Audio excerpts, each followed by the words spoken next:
अस्सलाम वालेकुम।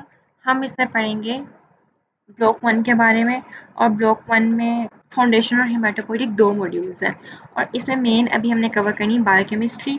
इसमें कौन-कौन सी चीज़ कहाँ-कहाँ पे है। इसका 34 एमसीक्यू पे मुश्तमिल एक पोर्शन आएगा आपके पेपर में और उसके जो लर्निंग ऑब्जेक्टिव्स हैं मैं अभी आपको बताती हूँ कहाँ-कहाँ हैं। हम जो पढ़ेंगे वो लिपनकोट से पढ़ेंगे, यानी लिपनकोट हमारी मेन बुक होगी और यूएचएस के रिकमेंडेड लिपनकोट और हार्पर्स है। तो लिपनकोट से ही majority of the topics cover हो जाते हैं। ये सारे आपने शॉर्ट बुक से करने हैं और इसमें मोस्ट इंपॉर्टेंट चीज़ है फ्लूइड मोज़ेक मॉडल और ये वाइवा में पूछ लेते होते हैं। ये लिपिड्स, कार्बोहाइड्रेट्स, प्रोटीन्स और ये सारी चीज़ें बचपन से पढ़ते आ रहे हो। आई मीन टू से एफएससी में भी इतना पढ़ा इनको और मैट्रिक में भी पढ़ी हुई है ये चीज़ें। यूकेरियोटिक, प्रोकैरियोटिक ये इस लेवल पे नहीं पूछते हैं एमबीबीएस वगैरह के क्वेश्चंस में, एमसीक्यू में, एससीक्यू में और वाइवा में भी नहीं पूछते ज़्यादा। फ्लूइड मोज़ेक मॉडल कभी कभार पूछ लेते हैं। नेक्स्ट ये जो सेल टू सेल कम्युनिकेशन ये चैप्टर नंबर 8 में और फिगर 8.5 में। फिगर इसलिए लिखी है, पेज नंबर नहीं मेंशन किया क्योंकि डिफरेंट एडिशन से पेज नंबर डिफरेंट है but figure number almost same है। तो अगर पेज नंबर मेंशन करती तो बहुत सारे बच्चों की बुक में और होते हैं और वो बजाय सही मार्क करने के गलत मार्क करके बैठ जाते हैं। लिपिनकोट में जो जी एस प्रोटीन्स है ना वो फिगर 8.7 में बताए हुए हैं और जी क्यू ये बताए हुए हैं 17.8 फिगर में। जी आई नहीं बताया हुआ है बुक में। जिन चैप्टर्स को मैंने गो थ्रू किया मुझे उसमें जी आई कहीं नज़र नहीं आया। ये जो बायोकेमिकल बेसिस हैं इन डिजीज़ के ये बहुत इंपॉर्टेंट हैं और आइसल डिजीज चैप्टर नंबर 14 में है, रेप्सम 16 में है, बिफोर कीटोन बॉडीज और इन ईयर फिगर 14.17। ये तो आपको शॉर्ट बुक में मिल जाएंगी। ये भी शॉर्ट बुक से मिल जाएगा। प्यूरिन और पैरामिडीन्स इनका आपने सिंथेसिस वगैरह कुछ नहीं करनी, लेकिन इनके बारे में आपको इनकी केमिस्ट्री पता होनी चाहिए, यानी कौन सी डबल बॉन्ड्स बनाती हैं हाइड्रोजन के, कौन सी triple bond. DNA Watson Crick model ही चैप्टर नंबर 30 के स्टार्ट में है लिपिनकोट में। ये जो डिजीजेज मैंने आपको बताई हैं उनसे रिलेटेड ऑर्गेनेली और उनके बायोकेमिकल बेसिस मैंने यहाँ लिख दी, आप नोट कर लीजिएगा। और इस एरो का मतलब है, इसका पॉइंटर जो है वो नीचे की तरफ है, मतलब ये डिक्रीज्ड है। इस बीमारी में ये चीज़ कम है जिसकी वजह से हमें ये डिजीज़ देखने को मिली। अब इसमें आप जो भी छोड़ दो बट आपने ये जो मैंने हाईलाइट किया हुआ ये चीज़ें नहीं छोड़नी। नेक्स्ट हमारे पास ये चीज़ें, ये एंजाइम से रिलेटेड है, ये आपको सारी चैप्टर नंबर 5 में मिल जाएंगी और इसमें जो मोस्ट इम्पॉर्टेंट चीज़ है वो ये 3 है और इनमें से एमसीक्यू आता होता है और कोएंजाइम में को सबस्ट्रेट और प्रोस्टैटिक ग्रुप का पूछ लेते हैं। अब ये क्या होते हैं, को एंजाइम में को सबस्ट्रेट और प्रोस्टैटिक ग्रुप, इनको याद रखो, पी से प्रोस्टैटिक, पी से परमानेंट। ये परमानेंटली एसोसिएटेड होते हैं, चेंज नहीं होते, ये ट्रांजिएंटली थोड़ी देर के लिए एसोसिएटेड होते हैं, चेंज रहते हैं। इसकी एग्जांपल एनएडी और इसकी एग्जांपल एफएडी। जो भी छोड़ दो बट ये नहीं छोड़ना यहाँ से।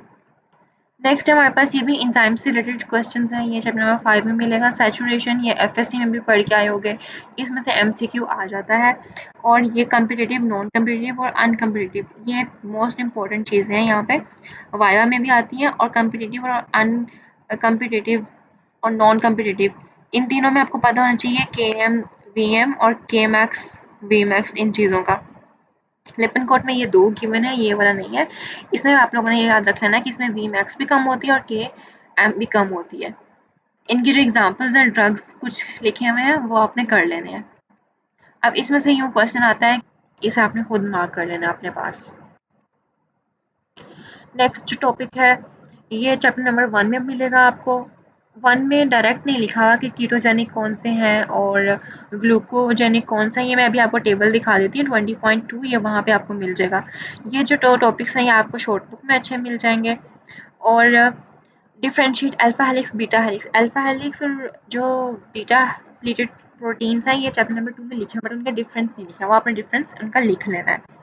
एक में परपेंडिकुलर हाइड्रोजन बॉन्ड्स होते हैं, एक में पैरेलल होते हैं, एक फ्लैट होती है, एक कॉइल्ड फॉर्म में होती है।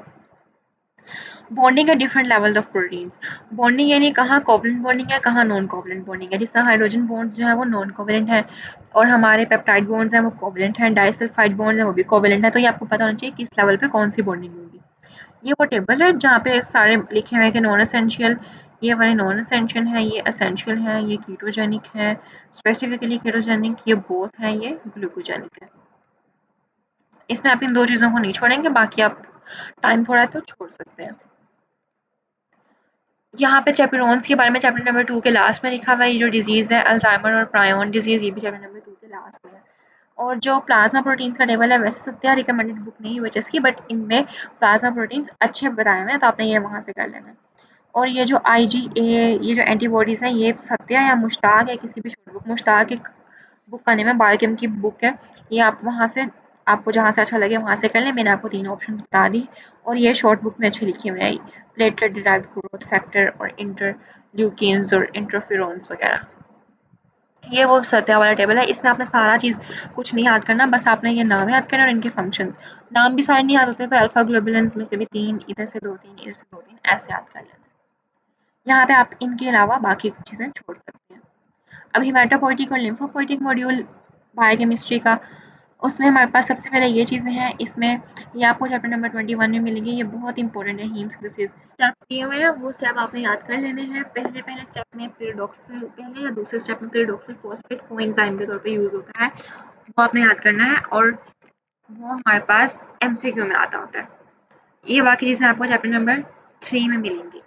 कार्बन मोनोऑक्साइड पॉइजनिंग का सिनेरियो आता होता है। इसमें जो हीमोग्लोबिन और ऑक्सीजन डिसोसिएशन कर्व है वो लेफ्ट की तरफ शिफ्ट होती है, ये भी MCQ आता है। हीमोग्लोबिन और मायोग्लोबिन में P50 1 मिलीमीटर ऑफ मर्करी और 26 मिलीमीटर ऑफ मर्करी, ये MCQ और वाइवा में आते हैं। असल में ये बात ग्राफ में मेंशन की है, बच्चे थ्योरी को रटा लगाते रहते हैं और ग्राफ भूल जाते हैं, तो ये उधर से एग्जामिनर वाइवा में पूछ लेता है या MCQ आया होता है, तो ये आपने याद रख लेना। P50 का मतलब हुआ ऐसा प्रेशर जिसपे हीमोग्लोबिन अपनी हाफ ऑक्सीजन रिलीज कर दे। इस तरह MB मायोग्लोबिन का P50 और हीमोग्लोबिन का P50 आपने याद कर लेना है। ये जो चीज़ें मैंने जिन जिन चैप्टर्स का नेम लिखा है आपको उन चैप्टर में मिल जाएंगी। एनीमिया आपने पढ़ ली होंगे फिजियोलॉजी में भी, और बायोकेम में भी आप लोग देख लेंगे, आपको लैब रिपोर्ट से पता लग जाएगा कौन सा वाला एनीमिया है। हीमोग्लोबिनोपैथीज ये इंपॉर्टेंट है, sickle cell anaemia, haemoglobin C, met हीमोग्लोबिनीमिया, ये बहुत इंपॉर्टेंट है। मेट हीमोग्लोबिनीमिया का जो एंजाइम है वो आपने याद कर लेना है। थैलेसीमिया भी बहुत इंपॉर्टेंट है। सिकल सेल एनीमिया, इसको हम बेसिकली इलेक्ट्रोफोरेसिस से बताते हैं। इलेक्ट्रोफोरेसिस का ग्राफ बना हुआ है बुक में, वो आपने देख लेना है। उसमें सिकल सेल वाला कहाँ मूव कर रहा है, नॉर्मल हीमोग्लोबिन कहाँ मूव कर रहा है, और बाकी हीमोग्लोबिन सी उसमें क्या चेंजेस हैं। इनमें आपने जो म्यूटेशन के बाद अमाइनो एसिड चेंज हुआ है सिकल सेल में भी और हीमोग्लोबिन सी में भी, वो भी आपने याद रखना है, उनका MCQ आता होता है। आयरन मेटाबॉलिज्म चैप्टर नंबर 29 में मिलेगी, फिगर 29.8 इससे रिलेटेड है और इसमें से MCQ आते होते हैं। सेलुलर प्लाज्मिन, हेफिस्टीन, ये पूछते होते हैं। ये शॉर्ट बुक में आपको अच्छी मिल जाएंगी। और फॉलिक एसिड, कोबालामिन वगैरह ये आपको चैप्टर नंबर 28 में मिलेंगे। ये जो वाइटामिन है, cobalamin vitamin B12, folic acid vitamin B9, इसमें से MCQ आते हैं। उसमें पूछ लेते हैं कि बहुत बड़े साइज का RBC है तो इसको कौन सा वाला एनीमिया है, तो एनीमिया उसको जो का मैक्रोसिटिक होगा, क्योंकि मेगालोब्लास्ट बड़े साइज का उसमें होता है RBC। और उसमें अमाइनो एसिड कौन सा कम होगा, कोबालामिन वाले में B12 और फॉलिक एसिड वाले में B9। नेक्स्ट हमारे पास कोबालामिन और फॉलिक एसिड, इन दोनों का कैसे फ़र्क करेंगे कि दोनों मेगालोब्लास्टिक हैं। इनका भी एक हमारे पास तरीका होता है, एक टेस्ट होता है फिग्लू, वो फॉलिक एसिड वाले को पता लगाने के लिए यूज़ होता है, और एक टेस्ट होता है स्किलिंग टेस्ट, SCHILLING, वो वाला जो होता है शिलिंग टेस्ट भी कहते हैं इसको, वो कोबालामिन की डेफिशिएंसी पता लगाने के लिए होता है। विटामिन के का रोल माइक्रोसिटिक एनीमिया में ऐसे डायरेक्टली तो नहीं होता, बट विटामिन सी का और pyridoxine का होता है। pyridoxine का मैंने भी आपको बताया था कि हीम सिंथेसिस में PLP pyridoxal phosphate, जब वो नहीं होगा तो हीम सिंथेसिस अच्छी नहीं होगी और माइक्रोसिटिक एनीमिया हो जाएगा। विटामिन सी का क्या रोल है, इसका ये रोल है कि विटामिन सी जो होता है वो आयरन एब्जॉर्प्शन में हेल्प करता है। जब ये नहीं होगा तो आयरन सही तरीके से एब्जॉर्ब नहीं होगा और एनीमिया हो जाएगा माइक्रोसिटिक। इसमें से आपने ये चीज़ें बिल्कुल नहीं छोड़नी। MCQ में क्या आता है कि आयरन की डेफिशिएंसी, विटामिन सी की डेफिशिएंसी और pyridoxine डेफिशिएंसी, इनसे माइक्रोसिटिक एनीमिया, B12 और फॉलिक एसिड यानी B9 की डेफिशिएंसी से मेगालोप्लास्टिक, और जो थैलेसीमिया है वो माइक्रोसिटिक एनीमिया की तरफ ले जाता है पेशेंट को। सिकल सेल एनीमिया जो है वो हीमोलिटिक एनीमिया की तरफ लेके जाता है।